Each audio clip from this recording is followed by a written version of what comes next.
Boa noite, meus irmãos. Vamos agora para o estudo da palavra no culto da família. Essa quinta-feira abençoada, no culto da família. Família IBG, boa noite, a paz do Senhor a todos.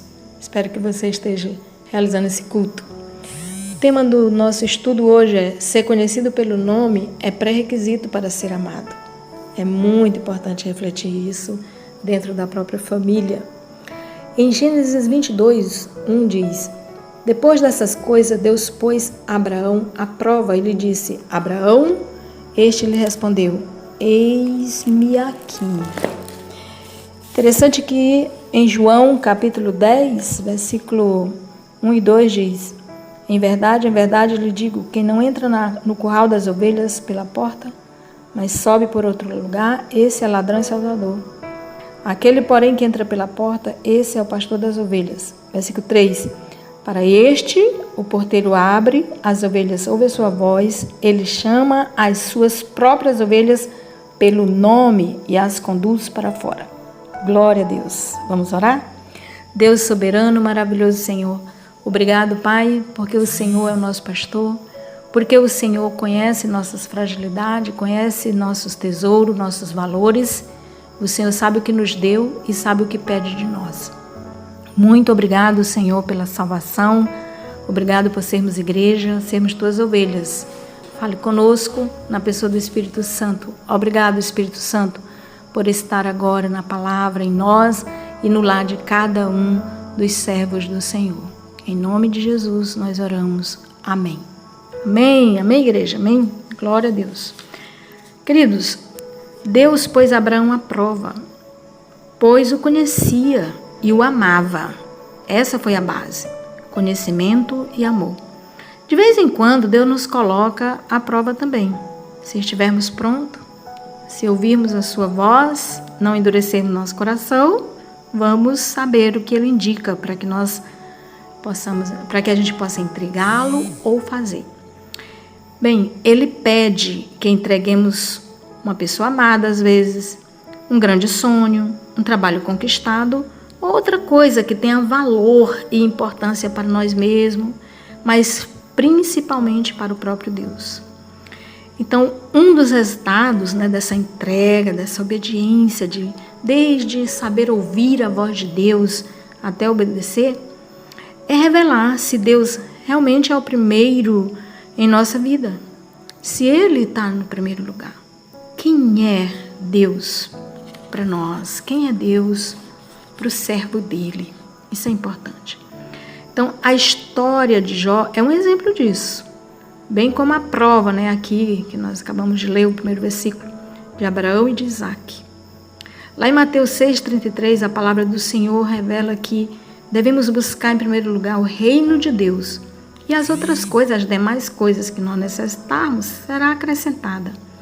Quando nós sabemos ouvir a voz do Senhor, quando Deus é o primeiro em nossa vida, de fato, amados, nós vamos saber que as demais coisas não tem problema para Deus acrescentar. Isso é interessante.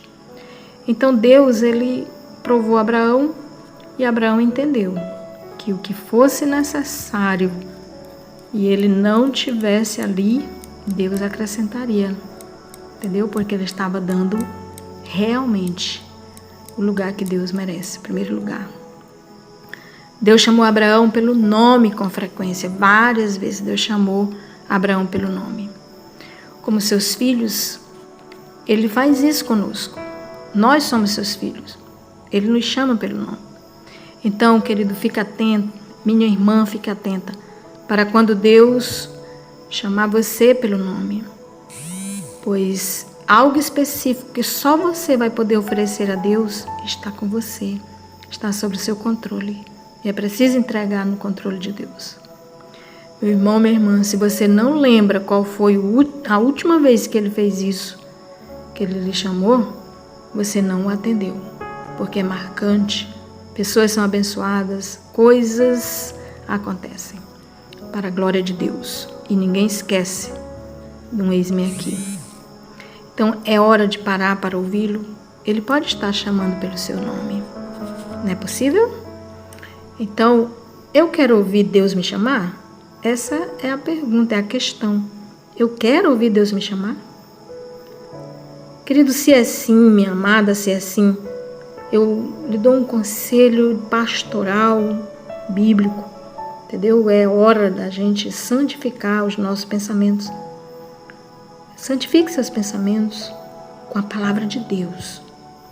Os pensamentos que vêm do próprio Jesus. Santifica, purifica os nossos. Porque o nosso coração é enganoso. Nossa mente é enganosa. Nós temos, às vezes, a ideia de que a coisa é boa, mas o fim é amargo, o fim é mau. Então, vamos santificar nossos pensamentos, vamos santificar nossa imaginação. Santifique sua imaginação, entendeu? Tenha esse cuidado. E esteja livre dos temores, renuncie à idolatria interior, sabe? Às vezes nós não idolatramos objetos, mas nós idolatramos nosso próprio querer, nossas ideias, nossas ideologias, nosso pensamento. Você não pode controlar todos os eventos. E quando nós entendemos que estamos no controle, que a gente pode, entendeu? Que a gente tem a saída para tudo, isso é orgulho, dureza de coração, isso é idolatria. Nós precisamos renunciar para a cruz de Cristo, pedir perdão se formos sondados pela palavra que nós fizemos ali, santificando os pensamentos. Se ela nos falar, a gente tem que ir aos pés da cruz. Renuncia, pede perdão. E o Senhor purifica. Ele diz que quando nós confessamos nosso pecado, Ele é fiel e justo para nos perdoar. E não apenas perdoar, mas purificar de toda injustiça. Isso é maravilhoso. Uma coisa que nós devemos escutar, amado irmão, irmã, igreja amada do Senhor, família BG, escute o amor. Escute o amor lhe chamando pelo nome. Escute o amor lhe chamando pelo nome. E responda, eis-me aqui. Ouvir e responder sim para Deus é mostrar, revelar a disposição de fazer o que Deus ordena, o que Deus indica. A direção de Deus sempre é boa, perfeita e agradável, sabia? Por mais que a gente não entenda no momento, por mais que não seja compreensível. Imagina Samuel, né? A pessoa, se Samuel não tivesse dito eis-me aqui, não tivesse dito fala Senhor. E se Jonas não tivesse retornado para a indicação do Senhor, que desastre. Uma cidade inteira, que seria de Nínive, amado. Se Deus estiver lhe chamando para ir alertar, levar essa palavra de salvação a uma família, um parente seu, uma rua, a cidade, um evento, um povoado do nosso município, o que será destas pessoas, desse alvo de Deus, se você endurecer o coração? Se você fechar seu entendimento ou argumentar com sua própria razão, com a sua justificativa. Família BG, é tempo de agir, mas é tempo também de ter uma intimidade com Deus, parar, ouvir, santificar os pensamentos. Olha, uma coisa que eu vejo que Abraão, ele não exigiu que Deus se encaixasse em seu padrão, sua visão, sua tradição limitada, entendeu? A visão da família, a estrutura familiar, entendeu? Vontade não teve uma consultoria da família para saber se obedecia, e nem tampouco profissional. Ele parou o que estava fazendo, ele se envolveu com o que Deus disse, ele se entregou ao que não era entendido pela razão e nem pela emoção. Tem coisas que a razão não explica e que a emoção prejudica. Então, a base disso é que ele era conhecido, entendeu? Era ser conhecido e conhecer o seu Deus é que foi a base. Não foi ele ia entender, colocar para explicar até entender, pesquisar se aquilo tinha procedência, se aquilo dava resultado, entendeu? Se o menino suportaria ir com o Lênio, o local. Ele não foi estudar isso tudo no sentido para argumentar com Deus se valia a pena ou não. Não sentou com a família para saber se valia a pena. Ele era conhecido de Deus pelo nome e ele conhecia a Deus. Isso era suficiente. Sabe a base que não deixou Abraão vacilar, articular de forma que fosse possível dizer não a Deus? O amor e o caráter de Deus. Sim, irmãos, tudo em nossa vida, em família IBG, vamos pensar junto, daqui para frente como igreja e sempre. Mas olhe para a sua casa, meu irmão, olhe para a sua casa, minha irmã, olhe para a sua vida. Hoje, pare, tome como base para toda a sua escolha, toda a sua decisão, o amor e o caráter de Deus. O amor de Deus nunca vai mudar por você. Por nada que você faça aumenta o amor de Deus. Nada que você venha fazer, nada que você deixe de fazer ou faça errado, modifica também o amor de Deus. E o caráter de Deus. Deus não muda o caráter dele por causa do nosso. Entende? Não pense assim. Pode cair 1000 pessoas em sua volta, pode pessoas falharem. Quem quer que seja, a pessoa que você mais respeita e ama pode errar. Por favor, não corresponda ao caráter de Deus. Deus tem um caráter firme e perfeito. E também eu vejo que é necessário nós termos uma resposta de uma segunda pergunta. A quem você ama? O que você ama? O que nós amamos? Isso é que faz a diferença. Quem você ama? Se Deus é o seu amor em primeiro lugar, você o serve, o adora nesse conhecimento de causa. Escute, amado, como foi maravilhoso o resultado da obediência de Abraão logo de cara, ali, entendeu? Resultados foram eternos, maravilhosos, nós sabemos em Cristo. Mas olha isso, gente, olha isso, meu irmão. Gênesis 22, versículo 18. Olha o que a palavra do Senhor, que o próprio Deus falou para seu servo Abraão. Ele disse: na sua descendência serão benditas todas as nações da terra, porque você obedeceu a minha voz. Vou ler de novo, irmão e irmã querida. Na sua descendência serão benditas, no plural, todas as nações da terra, porque você obedeceu a minha voz. Olha a humanidade toda, a história da humanidade, tudo dependendo daquele homem que conhecia o amor e o caráter de Deus, para que todas as famílias da terra fossem abençoadas. Que maravilha! Fossem abençoadas. Bem, mas que incrível, né? E ainda mais, amado, Jesus, o Filho de Deus, foi a resposta abençoadora desse ato profético de Abraão e Isaque. A obediência deles, foi tremendo, porque realmente se cumpriu a promessa. Jesus veio, o Filho de Deus. E Paulo disse em Filipenses 2,8, ele obedeceu até a morte. Até a morte. E em João 3,16 diz que foi por amor. Deus nos amou de tal maneira que deu seu Filho unigênito para que todo aquele que nele crê não morra, mas tenha a vida eterna. É necessário reconhecer que esse amor nos mobiliza a obedecer. Não para nós merecermos ser filho e ser ovelha. Nós obedecemos porque nós já somos guiados pelo cajado do pastor. E sim, nós pertencemos ao aprisco, ao coração do pastor. Somos do Senhor. Ele nos conhece pelo nome. E não vai haver engano diante da porta do pastor, pois ele é a própria porta. Não é maravilhoso? Né? Ele é a própria porta. João 10, de 1 a 2, ele diz. É incrível, ele vai estar lá. E ele conhece você pelo nome. Então, irmão, não esqueça que ele chama as suas ovelhas é pelo nome. Lá não vai ter nome que ele vai se enganar. Ah, era para chamar fulano. Ah, não vai haver isso. Não vai ter segunda lista alternativa. E isso, amados, eu quero fazer um parênteses aqui. Nós amamos nossos filhos. Amamos nosso cônjuge. Eles não vão entrar na porta, eles não vão ser chamados pelo pastor porque são nossos filhos. E nem os pais de vocês, jovens, adolescentes, eles não vão ser chamados pelo sumo pastor, não vão passar pela porta do aprisco se eles não forem ovelha do sumo pastor. Porque são seus pais ou porque são seus filhos, meus amados, não vai, porque é seu irmão, porque é sua mamãe querida. Não vamos nos enganar.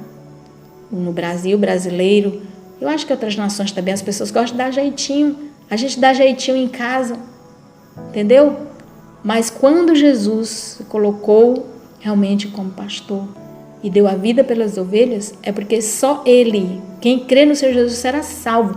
Não é, amado, mérito, não é parentesco, é pessoal. É a ovelha, ele vai chamar o nome da ovelha. Vamos acordar para isso. Isso é muito importante. Por isso, vale lembrar que enquanto igreja terrena e local, essa necessidade e verdade de ser conhecido pelo nome é real e em amor, entendeu? Para isso, requer de nós, o sumo pastor requer de nós, igreja local, cada membro, fazer discipulado, requer discipulado. É fundamental, entendeu? Pois nós somos limitados.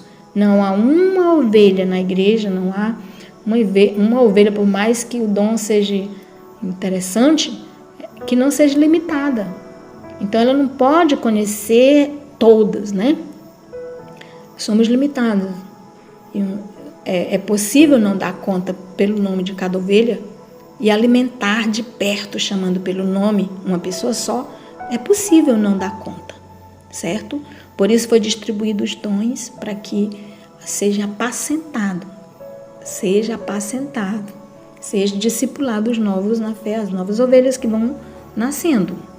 Então, o amor sempre vai multiplicar o cuidado do pastoreio local, sempre. Não vai ficar centrado numa pessoa, porque Cristo é que é o sumo pastor, o cabeça, e Ele faz isso através de cada ovelha que Ele salva. Ele vai sendo pastor através de outros e outros e outros. Você entende isso? O Senhor nos chamou para a salvação, o Senhor nos chamou para fazer discípulo. É importante. E às vezes Ele chama para algumas provas específicas. Então as novas ovelhas precisam saber que Jesus sabe seus nomes e as ama. E elas ficam sabendo disso através do discipulado, é através do pastoreio próximo. Então, enquanto ele não volta, a ovelha também não amadurece, é preciso haver esse cuidado, esse apacentar, essa instrução, essa consciência amadurecida de que a ovelhinha é conhecida por Jesus, o pastor, e é amada. Ela sente o amor de Deus através de nós, ovelhas mais velhas, tá bom? Então, a ovelhinha nova, ela precisa disso para ela também chegar ao momento de iniciar a fazer seus discípulos. Ela também vai precisar pastorear em Cristo outras ovelhinhas, precisa ser útil e exercer o seu dom. Amém, irmão? Você ver isso? Então, concluindo, toda ovelha é amada pelo sumo pastor das ovelhas e reconhece sua voz. A ovelha reconhece a voz do seu pastor, né? Então, Jesus, ele revela a verdade em verdade. Ou seja, a verdade é que ele quer se relacionar, entendeu? Ali, ele a confiança, ele dá base de confiança para qualquer situação, qualquer evento, entendeu? E conforto de estar realmente no pastoreio do sumo pastor. E a intimidade que ela se desenvolve, é vista, percebida através da obediência. ok? A obediência que vai trazer glória para Deus e bênção para mais pessoas, sempre é assim. É para que outras pessoas sejam abençoadas, sua própria vida, sua família, mas outras pessoas realmente venham conhecer o seu grande amor, o primeiro lugar na sua vida, que é Deus, o seu pastor, sumo pastor, que é Jesus, e a confiança que você tem nele. É isso, amados. É maravilhoso. Eu quero dizer para você que no versículo 4, de João 10, diz: depois de levar para fora todas as que lhe pertencem, vai na frente delas e elas o seguem, porque reconhecem a voz dele, mas de modo nenhum seguirão os estranhos. Pelo contrário, fugirão dele, porque não conhecem a voz dos estranhos. Entendeu? Maravilha, né? E aí ele diz que ele é o bom pastor e dá a vida pelas ovelhas. Eu sou o bom pastor dá a vida pelas ovelhas. Amém? Glória a Deus. Tenha convicção, alegria hoje de saber que você é ovelha e Jesus deu a vida por você como um bom pastor. E outras pessoas precisam saber disso, porque o próprio Jesus disse isso. Ele disse que ele estaria realmente esperando outras ovelhas, Outras ovelhas, porque de outros apriscos, que não é do aprisco dele. Quem vai avisar? Quem vai levar esse amor a outras ovelhas, No versículo 14 eu vou ler para você: eu sou o bom pastor, conheço as minhas ovelhas. Jesus te conhece, ovelha. E elas me conhecem, ou seja, você conhece Jesus? Assim como o Pai me conhece, eu conheço o Pai e dou a minha vida pelas ovelhas. Ainda tenho outras ovelhas, não deixe aprisco. Preciso trazer também estas. Você escutou isso? Jesus disse que precisa também trazer estas. Você já veio, você está no aprisco. Agora a sua voz de ovelha amada, que conhece o seu pastor e que é conhecida por ele pelo nome, vá atrás destas outras ovelhas que Jesus está pedindo. E se você tem ovelhinha nova na fé perto de você, pastoreie. Ministre a palavra. Ensine ela a fazer discípulo. Amém? Glória a Deus. Vamos orar, meus amados? Deus soberano, maravilhoso Senhor, sumo pastor. Abençoa, Pai, as tuas ovelhas. Livra do mal. Dê cada vez mais fé, convicção. Abençoe toda a família IBG como ovelha do Senhor, ovelhas do teu aprisco. Glórias, glórias eu te dou. Amém. E graças a Deus. Amém, igreja. Deus abençoe. Até mais.